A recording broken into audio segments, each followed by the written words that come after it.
Hello friends, I hope you are doing good today. I am Shankar Kumar, I am a final year pharmacology resident, and today I would be discussing intellectual property rights.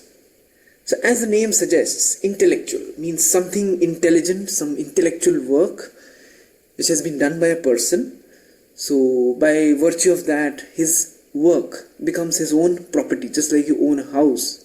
You can own an idea, you can own a creation.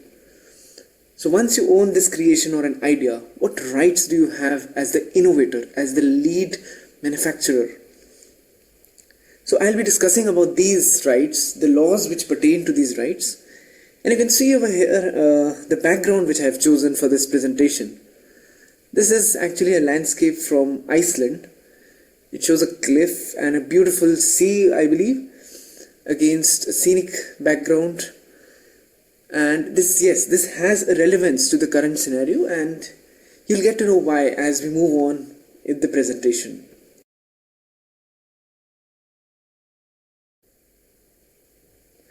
So imagine a world without patents. We have been able to achieve so much over the last couple of years. The MRI came into being, the CT scan. We use stuff in daily life like computers, we use smartwatches, use smartphones. All of these would have been never possible had there been no patents. Because the society felt that it was important to reward the innovators of these inventions, to reward them for the risks they have taken, to give them exclusive rights for a particular period of time. James Watt, he discovered steam engine for which he secured a patent. Imagine a world without patents. It was because of these that a need was felt to make certain laws, to make intellectual property rights. So with this background, let's begin today's agenda. I'll talk about what is intellectual property right. I'll talk about how World Trade Organizations and TRIPS, a very important agreement, trade-related aspects of intellectual property rights came into being. I'll talk about India's intellectual property right laws and how have they evolved over the years, right from 1970 till 2005, the recent amendment which came up. I'll talk about drug pricing, and when I'm talking about drug pricing, I'll particularly focus on the new drugs, the new chemical entities, and how are they priced by these pharmaceutical companies. Much of the criticism of pharmaceutical companies comes because of these issues. And then I'll talk about the laws that have changed and how have they impacted the multinational companies as well as the Indian companies in India. How have their R&D budgets, their sales changed because of these changing laws. Then I'll focus upon the generic market and a very important and a revolutionary act, Hatch-Waxman Act, and how it gave an impetus to generic manufacturer and the companies. Then I'll talk about the waging patent wars. I'll have taken a few case studies. So we'll see how many companies they sue each other and what are the implications of such patent wars. This will be followed by my concluding remarks.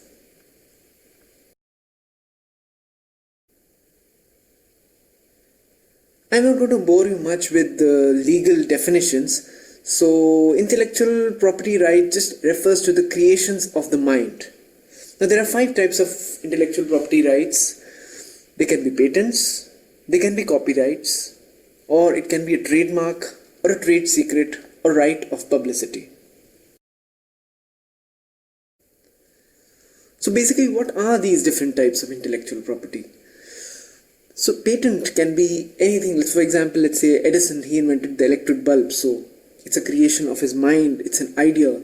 So that comes under patent. If you are an author of a book, or you are a painter, or you are the designer of a website, then that comes under the purview of copyright. Similarly, let's say you have your own company and you have a logo for a particular company. So you trademark that logo, just like KFC did. Colonel Sanders' image over here in KFC. Now let's say you have, for example, let's take the example of Coca-Cola. So how they manufacture, how they make their how they make their drinks so tasteful. So they may be having some trade secret, some secret ingredients, some secret recipe, just like KFC's nuggets, they have some secret ingredients. So that comes under trade secret. Similarly, let's say if you want to use the voice of a famous celebrity like Amitabh Bachchan, who happens to be a very famous celebrity in Bollywood. So if you want to use his voice, then those come, using the voice of a celebrity or identity of a celebrity comes under rights of publicity. So pertaining to drug development and research, what we are going to focus over here is a patent.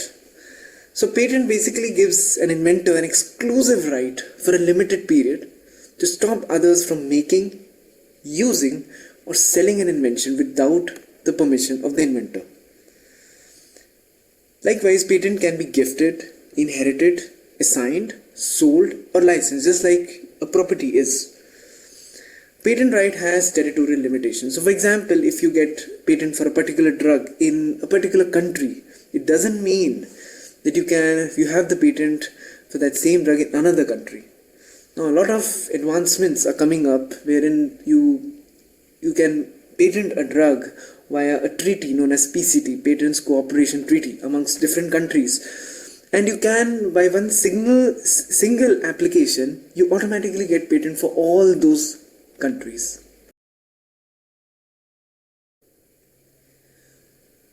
So what are the three key criteria for a patent? First is novelty. The invention has to be new and it should not be part of prior art. Now prior art is a very important term over here. So it means that previous literature as well as previous publications or previous patents should not have mentioned of your invention. It should be absolutely new. Secondly, it should be an inventive step. So an invention means that it should not be obvious to a person, to a skilled person in that particular field.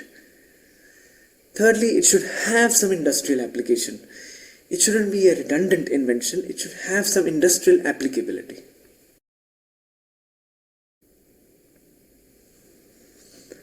So, patents and pharmaceutical industry. It goes back during the World War times when it was legal to copy patents. The French were copying German patents, the Germans were copying French patents.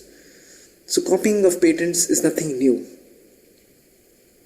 The reason why I give an example of Prontosel over here. Now, Prontosel was discovered by a very famous German scientist, Domack.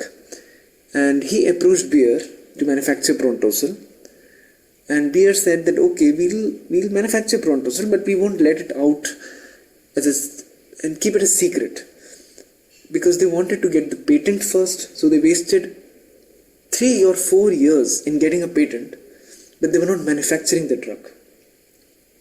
Now, Pasteur Institute, they sued Bayer Pharmaceuticals for this kind of a practice, because they said that if you knew Prontosel, and Prontosel saved a lot of lives at that time, cured childbed fever, it was a miraculous antibiotic. So why didn't they inform the world about this discovery? Now, during drug discovery, a lot of time is spent on the initial phases, the preclinical studies, the clinical studies, the regulatory process. And it is usually thought that once the drug is discovered, it should be patented, and after that, preclinical and other clinical studies should be conducted.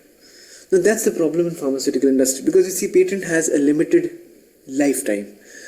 So if you patent your product earlier, you are at the risk of losing a lot of patent lives. Your effective patent life gets drastically reduced.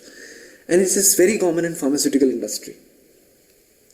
So actually you waste around 10 to 15 years in drug discovery and research, and you are left with very little amount of those 20 years, duration of those 20 years to have market exclusivity or to solely manufacture the product.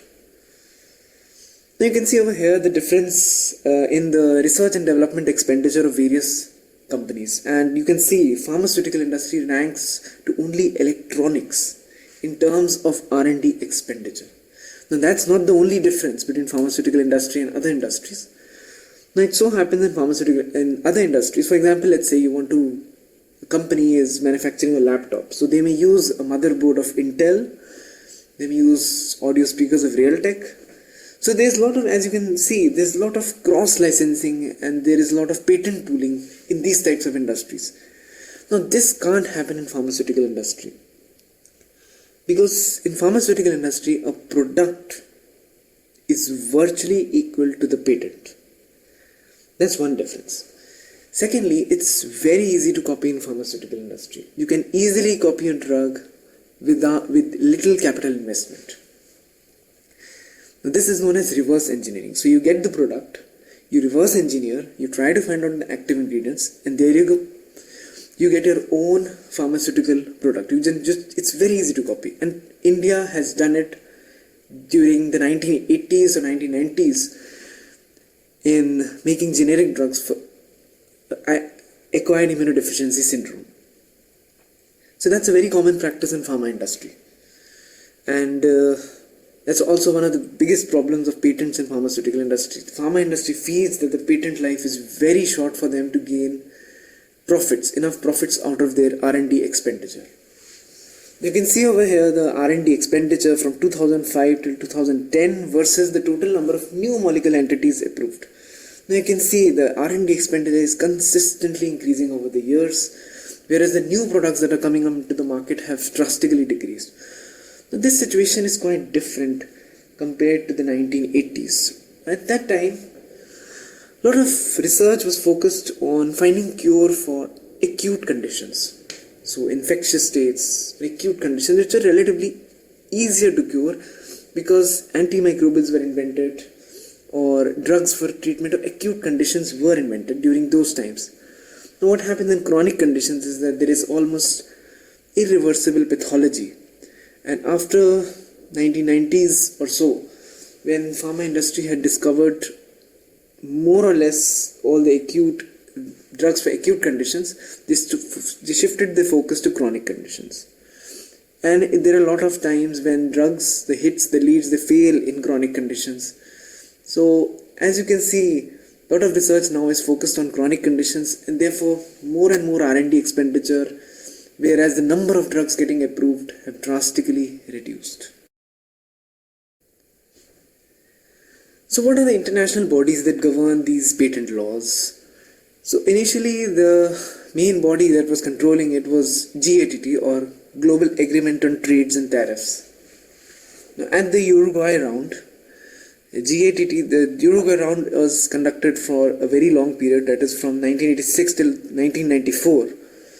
So these Uruguay round, eventually many countries sat, they discussed trade relations, the sanctions, trade sanctions that need to be imposed. And at Marrakesh round, they finally formed this GATT, evolved into a World Trade Organization, which has a lot of members, out of which India is a member. The purpose of WTO or World Trade Organization was to benefit both the developing countries as well as the developed countries. So the developed countries had an opportunity through these WTO, the World Trade Organization, to gain market access into the developing countries. And the developing countries had some restrictions in the trade into the developed countries. So these barriers, trade barriers, were removed for these developing countries. So it was beneficial to both sides.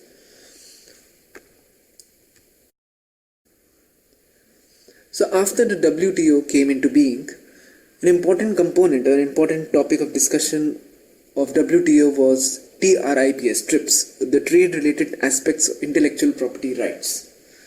Now a particular clause of TRIPS was discussed.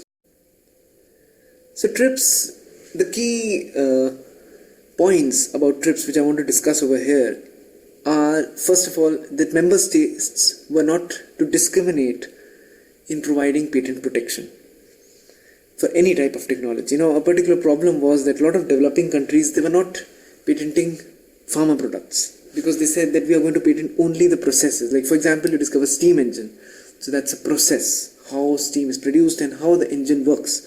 So process patents were allowed in these developing countries. Whereas product patents, for example, you make a pill, that was not allowed. So these exceptions to pharma product patents were to be eliminated as part of TRIPS agreement. Secondly, 20 years were given as the patent life from the date of filing the application. Now this was very much variable in different countries. It was 10 years at one point of time. This was gradually increased to a uniform 20 years period. And TRIPS said that the patent should be only for new and inventive steps. Now they did not define new and inventive. And these have been very well defined in the Indian patent law. So patents filed after 1995, whether they are new chemical entities or new chemical entities with new uses, formulations, combinations and derivatives, were also possible. And this was an important topic of debate. Patents filed after 1995 with new uses, formulations, combinations and derivatives. Because TRIPS basically allowed some relaxation, some flexibility in their laws. And they said to developing countries that you can or you may or may not follow these laws to the core. Subsequent to TRIPS, TRIPS Plus came up. And TRIPS Plus is basically, let's say if a country is following TRIPS laws, all of these laws, strictly, then there is a higher version of TRIPS known as TRIPS Plus. So if you are a developed country, gradually developed countries are moving towards TRIPS Plus. So TRIPS laid down the basic guidelines, the bare minimum required or expected of these developing countries. So you may have developing countries which may not accept drugs with new uses or new formulations to be patented. We'll come to that.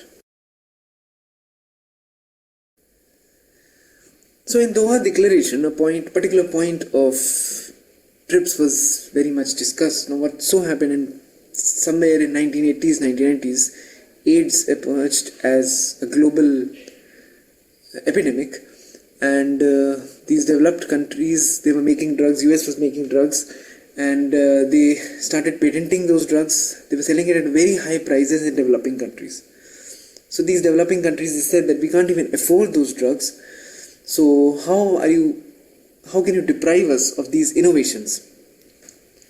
So it was decided to issue compulsory licenses.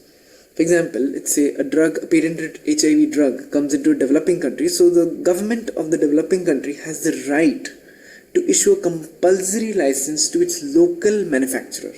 So a local company in that particular country, a generic company, can manufacture that drug, and that's a compulsory license.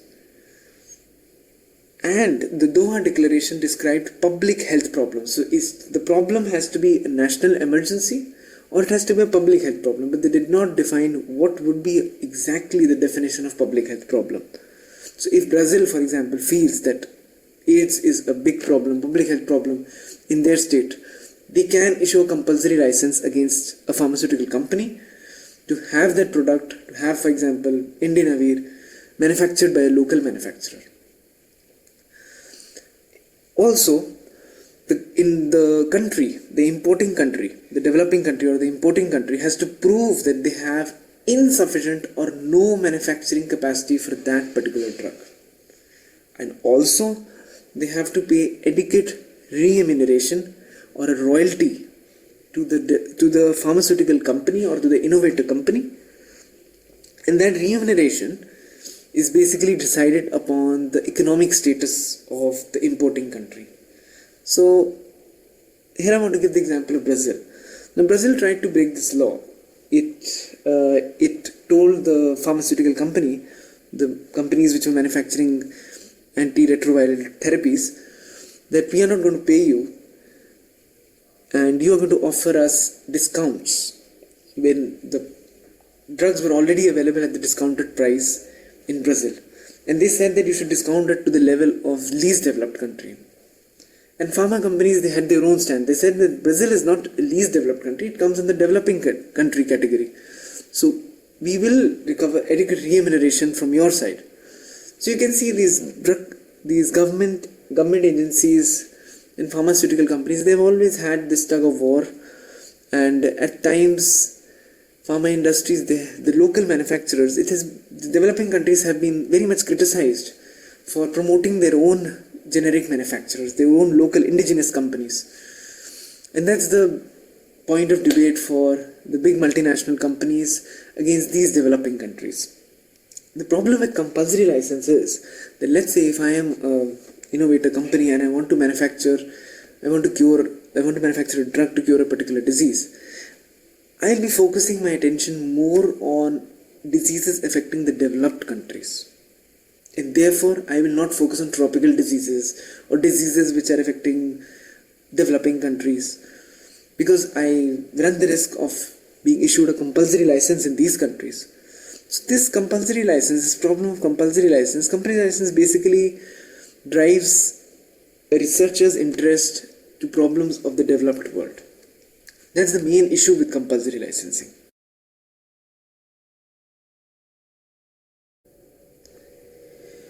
Moving on to the Indian Patent Act of 1970. So before 1970, India recognized product patents. That means a product could be patented, a drug could be patented, a pill could be patented. But after 1970, it did not recognize the products, and only process patents were recognized. Now, important thing over here is that the idea is of patenting a process, of getting a process patent, is to encourage innovation. Now, a process is more important. So if you have come up with a new way of manufacturing something, or a new step, an inventive step, so that becomes more of an innovation rather than coming up with a product. So with that idea, India allowed only process patents. However, after the AIDS controversy, India basically started manufacturing reverse engineered lot of products, AIDS products, and because of India, the generic manufacturers of India, that generic industry boomed a lot during that period. India came to be known as one of the leading generic manufacturers, and when initially the antiretroviral therapy was developed, the patented drugs were developed, the treatment of AIDS costed somewhere around $60,000 per year. And because of India's generic market, this therapy came down to as low as $60 per month. So that's actually quite an achievement. What countries like India and other developing countries have done, they have promoted generic manufacturing, and this has actually helped. However, India had to concede to TRIPS agreement because India was an important part of World Trade Organization, and of course in business, India was involved in a lot of trade with the developed countries, so it had to run to the back foot. So post 2005, India has once again started recognizing product patents. So India's patent office is basically in Mumbai, and they do have a lot of regional offices. Now, these are some legal sections taken from the Indian Patent Act. They do seem overwhelming, but I'll just give you some important points about these two sections because they have been challenged by different pharmaceutical companies at different point of time. One is the section 2J, which basically defines what is an inventive step. Another one is section 3D, which basically specifies what would be not treated as inventions. So if a particular drug comes up in the market and that has basically been modified in some particular way, let's say the salt is modified, and it does not enhance the efficacy of that particular substance, then it is not considered to be an invention. So you have to prove therapeutic efficiency if you rearrange the salt or you change the salt for it to be patented in India.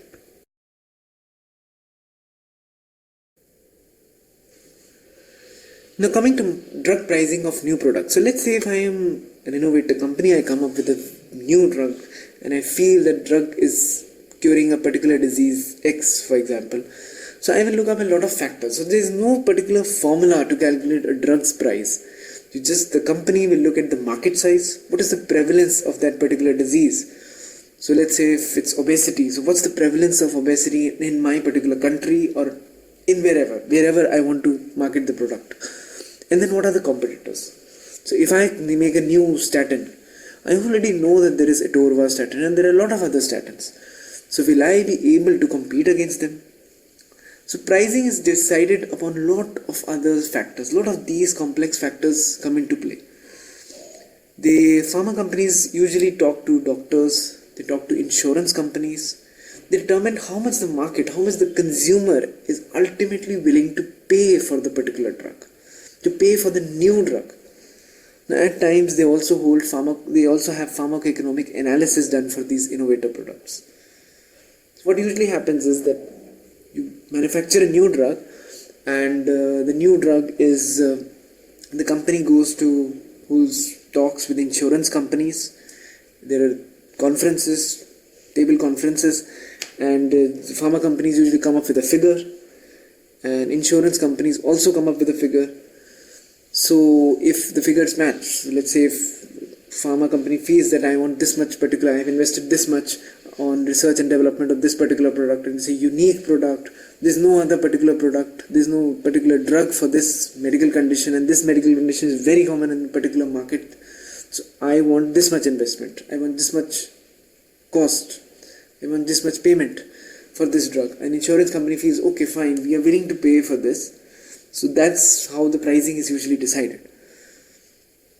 I'll give you a particular example of Gilead. Gilead basically came up with sofosbuvir, and it came with the brand name Sovaldi. So hepatitis C, for which this drug is used, is usually with this drug they said that the treatment lasts for a duration of 16 to 24 weeks, and that's quite less actually. So they said that we will price the pill for $84,000. We'll price the treatment for $84,000. And Gilead got a lot of criticism because of this. The insurance companies, now you have to understand that insurance companies don't like to pay for a short period of time. Let's just that they usually expect that they get returns or they get small installments for a longer period. They would rather want to invest. They would rather want a disease to be cured slowly rather than so fast. So there was a lot of hue and cry upon this big number that the company, Gilead, raised of $84,000. But the thing that was ignored, Gilead's side, was that the thing that they are trying to ignore is that it's going to cure the disease in a very short span of time. So that's how the drug pricing was decided. So a lot of these factors come into play, and it's not an easy formula or an easy way to decide how much would you price for your particular innovator drug. So here you can see the research and development and sales of multinational companies in India as well as globally. So you can clearly see over here that research and development, global research and development as a percentage of sales, the third column, which is basically what's more important is how much research and development you are doing and how much you have gained from the sales. So R&D as a percentage of sales is usually calculated. So what you can see over here, approximately 15 to 20% is the range, the percentage of research and development versus the sales, against the sales of all these major pharmaceutical companies. And you can see over here the last column, Indian sales just constitute approximately 0.4 to maybe 1.5% of all these pharmaceutical companies. So that's one reason why these pharmaceutical companies, they're not basically interested in doing research and development in India, because India constitutes very small percentage of their global sales. So here you can see the R&D expenditure by MNCs in India, and once again the same thing has been calculated, the sales, the R&D expenditure as percentage of sales. So as you can see, TRIPS came up in 2005, India started recognizing product patents. So has this percentage changed? The answer is no, in fact it has decreased. So this trend seems to be that the MNC companies, they don't want to invest in India, or the investment has significantly decreased in research and development in India post TRIPS. So here you can see the trends in Indian companies. So you can see the last column, R&D expenditures percentage of sales of Indian companies. So you can see post TRIPS, yes, it has increased. The amount of expenditure on R&D has increased as a percentage of sales for these Indian companies. So you can see over here many Indian pharmaceutical companies pre the TRIPS versus post TRIPS. Yes, you can see the number of product patents. You can see the black histogram. You can see that has proportionally increased, that has consistently increased after TRIPS. So a lot of product patents have come up by by the Indian companies.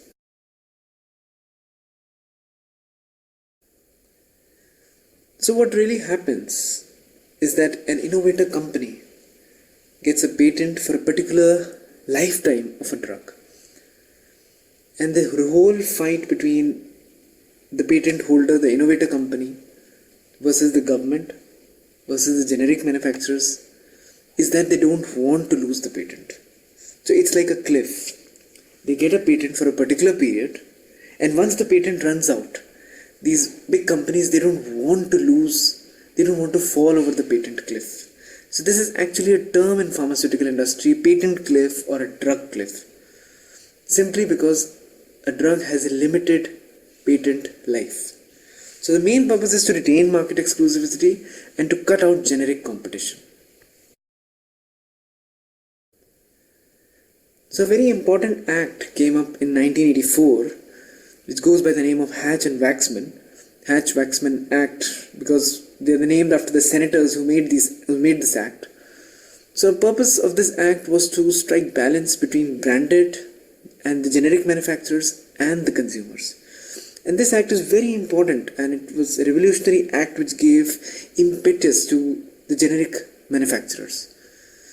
Under section 505 of this act, abbreviated new drug application process was discussed. And this is very important for generic manufacturers. It's important to submit this application before they ultimately manufacture and market their product. So under this act, there can be 4 types of patent certifications. So if you're submitting ANDA, abbreviated new drug application, so if a generic company is submitting the ANDA to the FDA, they have to submit one of these 4 types of patent certifications. So the generic company has to specify that the patent of the drug they are about to manufacture or they're about to sell has never been filed. So this comes under para 1. Or the patent of the particular drug has expired. This comes under para 2. Or the patent will expire on a particular date, and they give the commitment that they will not sell the product or manufacture the product till that particular date. This comes under para 3. And the last one, the bone of contention, is para 4 or the patent challenge. When they say that the patent is invalid, the patent of the innovator company is invalid, or the manufacturer of that particular drug will not infringe the patent of the innovator company. So what happens if a generic company files para 4 of this Hatch-Waxman Act? So it gives an NDA to the Food and Drug Administration, and at the same time it files para 4 to the FDA. So at the same time, the generic manufacturer has to provide notice to the innovator company within 20 days that yes, we are challenging the patent.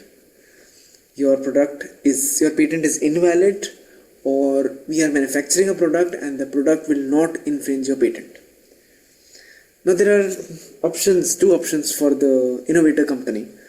Either it can do nothing about it, and so will the FDA do nothing about it, and then the generic can go all happy and manufacture the product. Or the brand company can file a lawsuit within 45 days. And if the generic company gets sued, if FDA feels that yes, it is a patent infringement or challenge is invalid, it grants a 30-month stay to the brand. So you get the brand company, the innovator company gets 30 months of additional patent period. So you can see over here, it's quite interesting. You can see over here, at the same time generic company can sue, but it's a double-edged sword. It can also benefit the innovator company if they win the case. They will get additional 30 months stay. Now that usually will be possible if the generic company, for example, challenges the patent towards the end of the period, towards the end of the market exclusivity period. I'll talk about market exclusivity in a while. So if they challenge the patent towards the end of this market exclusivity period, then it can be very much beneficial. If the generic company loses, it can be beneficial to the brand company. So what are the benefits under this act? So like I said, market exclusivity to the innovator companies. Now, I'll mention an important difference between exclusivity, market exclusivity and patent. So what is the difference? A patent is usually granted by Patents Trademark Office. So you have a patents, Controller General of Patents, Trademarks and Designs in India. The office, I'd shown you the image of the office a few minutes back. So a patent is usually granted by that office, whereas market exclusivity is given by the Food and Drug Administration. So this market exclusivity can be given at any point in the drug development period, which grants you the exclusive right over the market to sell, to manufacture this product, and no other company can do it. So what happens is that for a new chemical entity, this market exclusivity is for a period of 5 years. So for 5 years, an innovator company can manufacture their own product without anyone troubling them. They can get all the profits they want.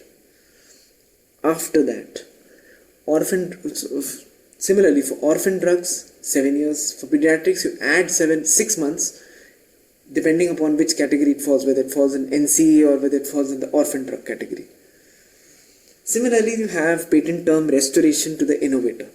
Now what this is that if, let's say, a lot of time is spent on clinical trials and innovator company, they request the FDA that we have spent a lot of time and we have very limited patent period left to recover the cost of our R&D, research and development expenditure.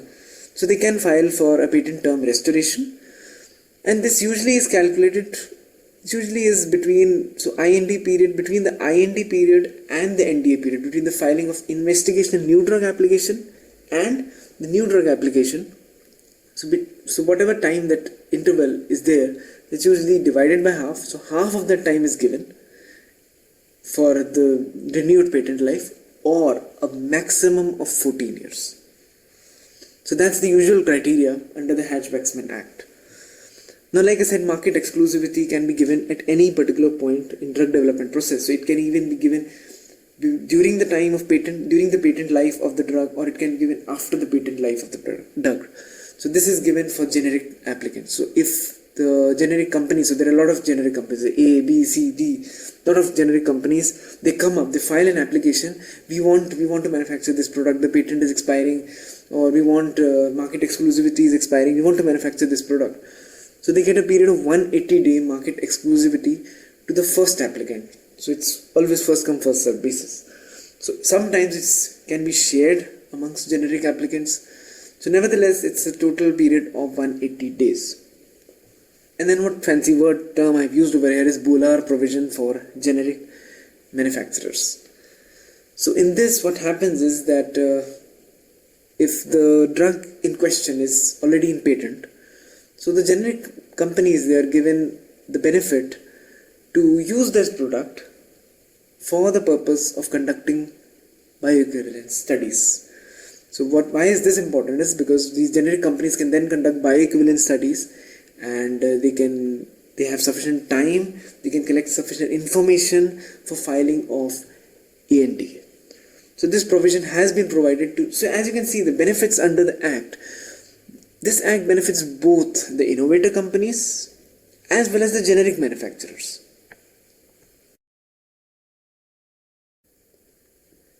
So this is in brief about the Hatch-Waxman Act. Now comes the important question. How can you bend the rules? Like I said in my presentation, it's always best to have an unbiased opinion. So yes, the French and the Germans were copying patents during World War. The Brazilian government, they have tried to break the TRIPS agreement. India has copied, reverse engineered a lot of pharmaceutical products So yes, the laws can be broken, the laws can be bent. So it's not only the pharmaceutical companies to be blamed for this. Even the generic manufacturers, they also break laws. So there are ways in which these pharma companies, they bend the rules, they break the rules. Even though there are strict laws, these rules can be bent. So what are the ways this is done? So first of all, reverse payment agreement. So what are these? So what happens is that once your period of, so for example, let's say if I'm a generic manufacturer and I apply for 180-day exclusivity period, so I can get that 180-day exclusivity period, and an innovator company calls me up and says, okay, wait, you don't sell the product during those 180 days, but what you can do is you just sit back, you don't do anything, and we'll give you something in return. We'll help you out in making another product of yours, or we can pay you. So at times this is basically done to cut down the competition. So let's say if I feel that B pharmaceutical company, it's a generic manufacturer, it can significantly hamper my sales, so I'll do some deal with generic company A. So I make a deal with generic company A that you get the 180-day exclusivity period and do nothing about it. You just sit back, you take some payment from us. Sometimes that can be beneficial, sometimes that can be profitable for these generic manufacturers to not do anything, to not sell the product, but rather to accept payment from the innovator or these big companies, the big MNCs. So these are known as reverse payment agreements. Similarly, what happens is that secondly is sham litigation. So what happens is, let's say I want to expand my patent life. My patent is about to expire. So I tell a particular generic company, ABC, okay, A, let's keep it A. I tell A, okay, you know what, my patent is about to expire. So you file para 4, and so what will happen is, as soon as para 4 will be filed, I will automatically get 30 months of extra patent life while the FDA is still considering the case. So once you file para 4, you will automatically get, the generic company will be restricted, and not only that generic company, all other generic companies will not be allowed to manufacture my product. So I get an extended patent life. Similarly, I can have sham citizen petitioning. Any citizen can petition against me, against my patent claim. So that also comes under para 4, and that is dealt the same way by the FDA as para 4 filing by any generic manufacturer. Similarly, another practice by these pharmaceutical companies is product hopping.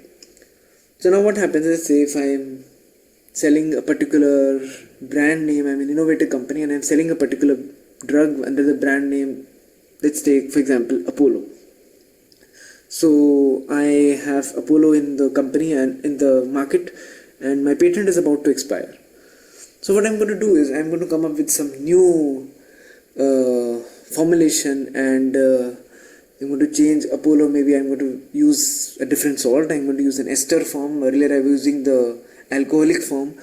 So I'm going to change it to the ester form, and I withdraw that product from the market. I withdraw the very famous Apollo. And the consumers, they get confused. Okay, so Apollo has been withdrawn. So what do we use now? So we use Apollo SR. Apollo SR is the new product that is in the market.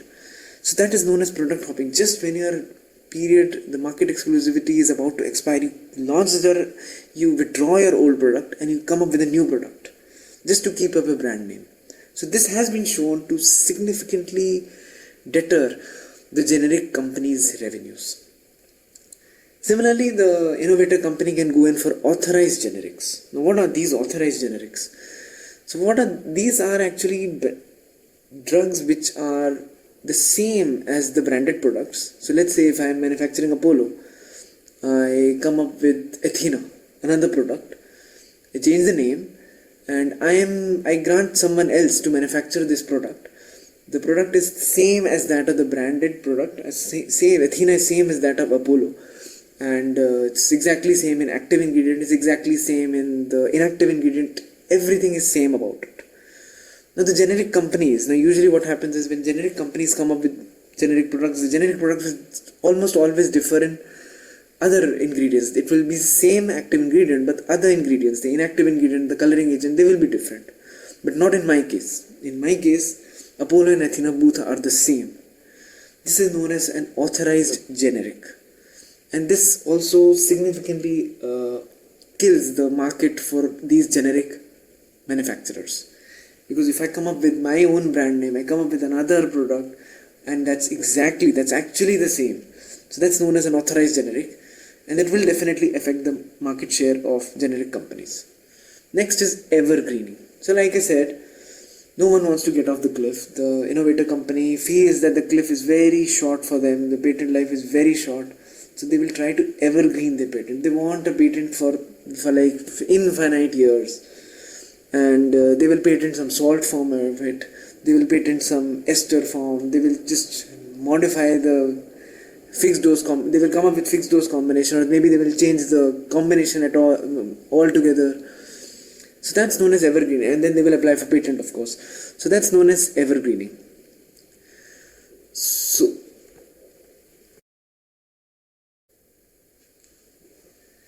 from now on, I'll be discussing the case studies, some individual cases I've taken. Now, as you can see, you are gradually moving down towards the cliff. You're falling off. So this is exactly what happens when the pharmaceutical companies, they file court cases. They just don't want to lose the patent life.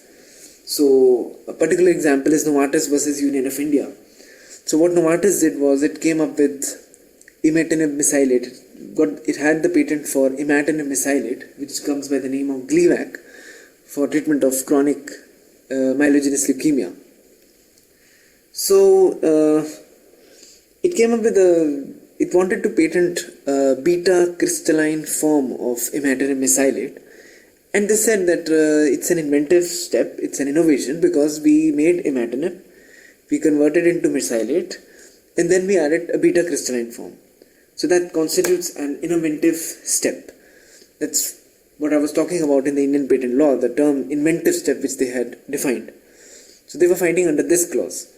And the Indian Patent Office, they rejected their application, saying that it's not an inventive step, it's a novel, it's a thing new, it's obvious. And you already have the patent for imatinib mesylate, so it is not necessary that you get this patent. So what happened was, whatever applications the country was receiving during the period 1995 till 2005, since it was a transition period when India was gradually accepting the TRIPS agreement, so all these applications, they were kept in a mailbox, gave the term mailbox applicants. So they were called mailbox applicants, and all their applications, the patent applications, were opened up in 2004. After 2005, after TRIPS was fully effective. So in 2005, Indian government rejected again, the High Court rejected Novartis' claim for patenting Gleevec. And Novartis then went on to challenge the Section 3D, wherein India had said that new formulations or new salts, they cannot be patented, they are not patentable under India. So they said that Section 3D is not part of TRIPS agreement at all, and India is violating the TRIPS agreement. So that is what I had told you, that TRIPS usually allows, Novartis lost this case, and this case got a lot of international as well as national as well as international attention, because this basically shows the desperate attempts by pharmaceutical companies to not lose their patent, to get their patent somehow extended, either by coming up with a salt form or anything. Because TRIPS had provided some flexibility regarding their rules, and this was one of the flexibility which TRIPS had provided, and that was the main reason why Novartis lost the case. Similarly, Roche filed an patent infringement suit against Cipla for erlotinib.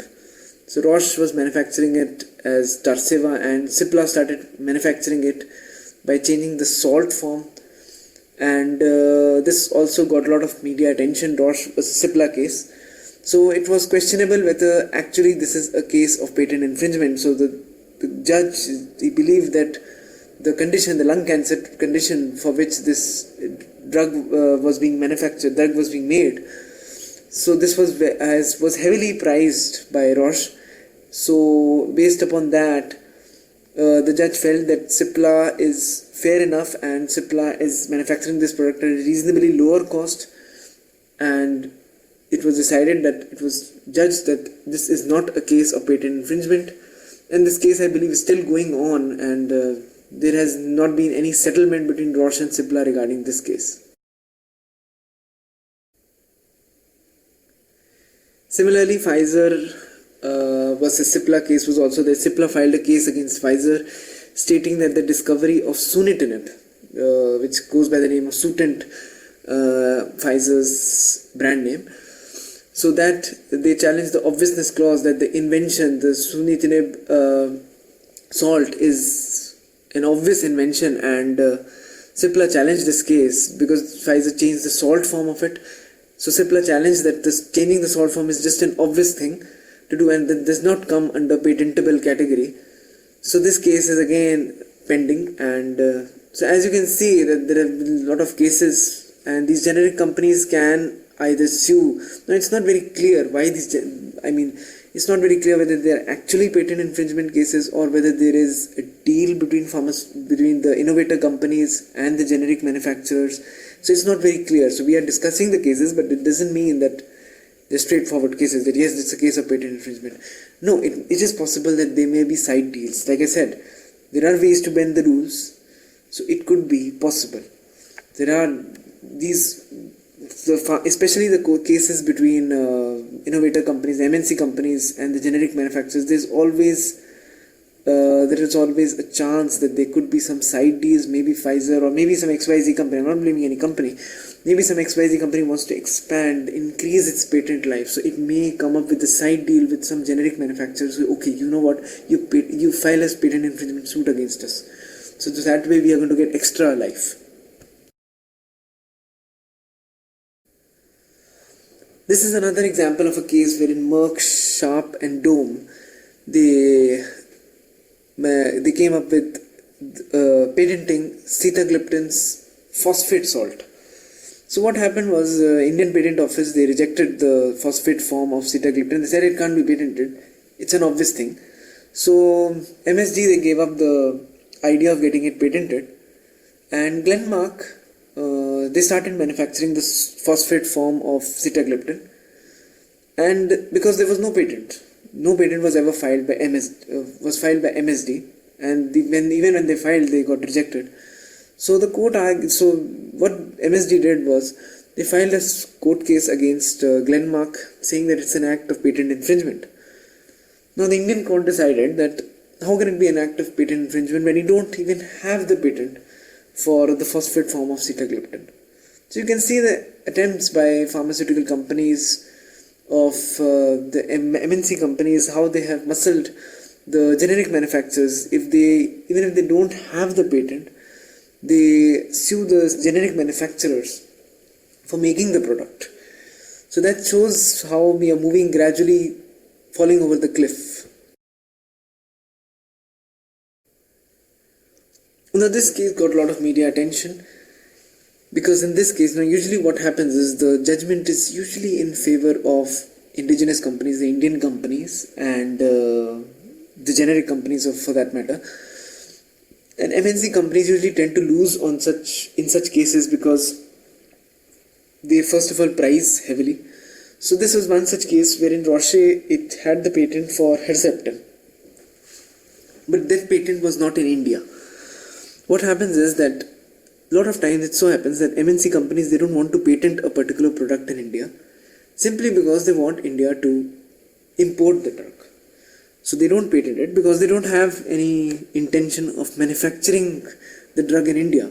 Rather, they want India to import the drug from abroad and pay much higher prices over these imported products. So Roche priced its Herceptin, and it was very heavily priced. And since there was Roche never filed for a patent in India, so Biocon, in coordination with Mylan Pharmaceuticals, they started manufacturing Herceptin, and they made Herceptin available at prices as low as 25% of Roche's cost. That was the first claim which Biocon did, that we are giving it at 25% of the price. Secondly, the product is exactly similar to that of Roche. Now that was a big blunder, because that's why Biocon lost the case. In biologics, no you can't have a generic product. I mean, you can't have a product which is exactly similar to your reference product or to your main innovator product. So if Roche made a biological product, it goes by the name of trastuzumab or Herceptin, it is not possible that they have made this exactly the same product. That's why you call biosimilars. That's why these are known as monoclonal antibodies. If you manufacture monoclonal antibodies, if monoclonal antibodies manufactured by someone else, then it's known as a biosimilar, not a biogeneric. There's no such term as biogeneric. So that's why actually, even though the case was going more in favor, the court told Roche that you are not manufacturing the product, you have not patented the product, you expect us to buy the product, import the product at such heavy prices, and you're not even letting Biocon. In spite of that, Biocon had to face litigations because of their second claim, because of the claim that their product is exactly same to that of Roche. That's absolutely theoretically as well as practically a false claim. So what are the implications of such patent wars? So as you can see, big pharma companies, they assert their patent rights and impose unnecessary patent infringement cases against generic manufacturers. Similarly, generic manufacturers, let's say if generic manufacturer wants to file a patent infringement case against an innovator company, they have to bear the legal expenses, and if, for example, they lose, they have to pay heavy damages to the innovator company. Now, and once again I'm saying it's not clear. It is quite possible that they may be having some side deals in few cases. You may be having some side deals to extend the patent life of the innovator product. So basically what Hatch-Waxman Act was aiming to do was to encourage competition amongst generic manufacturers and amongst generic and the branded companies, innovator companies. The idea was to encourage healthy competition so that drug prices eventually fall, and not to have a collusion, not to have partnering of these generic companies and these pharmaceutical companies to bend the rules. So that was never the idea of Hatch-Waxman Act.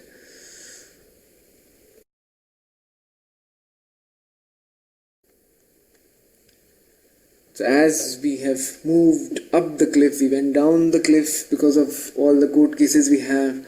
Now we have moved up the cliff. So with that, I would conclude my talk on intellectual property rights.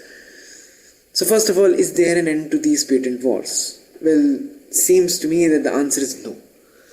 There have been many wars fought between the manufacturers, sometimes between the manufacturers, the inventors and the government agencies. So I've shown an image of Navy warplanes over here. So what happened was in World War II, American government, since they were having increasing competition against the Germans, so they told the innovators, the inventors of Navy airplanes, for whatever component of airplane they had patented, they had patents for forfeit their patents in view of national security. So it doesn't seem that we have a long history of patent wars. So the patent holders, they protested against this. So as you can see, even patent holders can fight against the governments. Yes, patent holders can fight amongst each other. The generic companies can fight against the innovator companies. So this seems that there may be no end to these patent wars. But yes, we need to strike a fine balance between benefiting both the innovator company, the drug company, and also taking into account the consumers, which is a very important part, so that these drug prices, they don't soar so high because of these false practices. Secondly, I've written over here expectations from a B2B model. Now it's important to understand who runs these pharmaceutical companies. Now if you look, the key decision makers, or let's say board of directors of big companies, of big pharmaceutical companies like those shown over here, you will see that a lot of the governing bodies of these pharmaceutical companies is by MBA people. So no offense to MBA guys, but you have to understand the mindset of an MBA student. So what happens is that it's known as a B2B model. So B2B means business to business. So let's say if I want to sell a product, if I manufacture some toothpaste, for example, I will advertise and I will sell it to my consumers. So that's known as B2C, business to client. So I'm directly selling to only one person, and that's my client. So I will advertise, I'll sell it, I'll tell them how the toothpaste is better, it gives more whitening compared to other toothpaste brands, directly to clients. Now, pharma industry is always regarded as a B2B model. That's exactly how MBA students usually think of pharma industry. So that's exactly how an MBA professional would think of pharma industry. It's a business which you give to another businessman, and the second businessman over here is the doctor, or it can be the government, to which the pharma industry, or a pharmacy, to which the pharma industry is supplying the drug. So they will tell the pharmacist or the government, or for that matter the doctor, that this drug is efficacious, I want you to sell this drug to your client. So it's known as a B2B model, a business to business model. So why I'm telling you this is because it's important to understand the mindset of the people who run these companies. So you really can't expect the concept of affordability, because it's very simple. Like I said about drug pricing, it's usually R&D costs whatever amount of you have invested versus whatever amount you have to recover, plus including some profit, including definitely a reasonable margin of profit, has to be considered in these calculations. But what is ignored is the expectations of the consumers, if whether a person is able to afford the particular medicine or not. That equation is usually missed, because a lot of MBA people, they are in amongst the board of directors of these big companies, and usually the people, the missing links, the doctors, the physicians, they're missing from these pharmaceutical companies. The people who have seen the pain and suffering, who have seen the real impact an innovative drug can have on a patient. So if I come up with a tuberculosis drug, a scientist would know the structure of bacterial cell wall. How can I target the mycobacterium? The MBA guy would know, okay, I have invested this much, now I will recover this much. But what impact that medicine is going to have on a patient, how will it improve, how will that medicine improve the quality of life? That impact is seen on a daily basis by physicians. So these physicians, they are lacking in these companies' governing bodies. So that's basically, it depends how much expectations you have from a B2B model. So that's one conclusion I'd like. So the idea of patent laws, the reason why they were made was that pharmaceutical companies innovate. The idea was to encourage innovation. So you can see over here, the idea was to have the pharma industries cross one obstacle to another, like crossing a chasm. This is known as a chasm. So small distance between two cliffs. The idea was to have one product, innovate one product, then the one, as soon as the patent life expires, have another product ready. So that was a basic idea. Unfortunately, this is the picture we have right now. We have a cliff, and the FDA gives a limited time to pharma companies to run over the cliff, to enjoy, and then after that time expires, they fall off the cliff, and then they try desperately get over it. They challenge generic manufacturers, they team up with generic manufacturers. Now it's important to understand that you can't really pinpoint, you can't really blame at one particular system. You can't really blame the pharma industry or the government or the policymakers. This is a complex problem, and it needs to be addressed so that we don't have this kind of a picture. This kind of a sad situation wherein drugs have become so unaffordable that the developing nations, they are deprived of the medical innovations of this century and for I don't know how many coming centuries. So with this I conclude. Thank you. Thanks for listening. Good day.